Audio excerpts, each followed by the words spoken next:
अस्सलाम वालेकुम। अच्छा, एक दोस्त ने सवाल किया, डिस्कस हो रही थी तो उसने बोला यार ये जो दार चीनी वाली चाय बड़ी मशहूर है, इसके बारे में तुम्हारा क्या ख्याल है?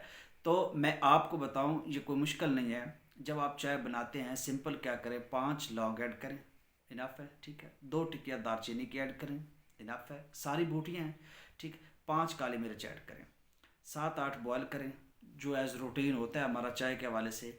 उसके बाद उसको उतार लें और आप चाय पी लें। अब ये क्या है, अगर आप ज़्यादा अमाउंट यूज़ करते हैं, ज़्यादा लौंग डालते हैं, ज़्यादा दालचीनी, तो उसका फ़ायदा कम है।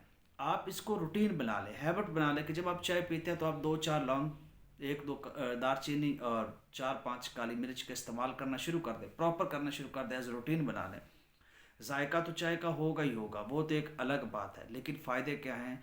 खुश्क तर है, और इसके अलावा जी आपके जितने भी सांस के मसाइल हैं, आपके मैदे के मसाइल हैं, आपके दिशवारी है सांस लेने में, इस तरह के जितने भी मसाइल हैं, आपकी कब्ज़ के मसाइल, कॉन्स्टिपेशन है, आपकी पाइल्स बरस सिर के मसाइल हैं, आपकी जो पसी मतलब है, आपका जो जिस्म सलाइवा ज़्यादा प्रोड्यूस करता है, थूक ज़्यादा प्रोड्यूस करता है, उसके मसाइल हैं।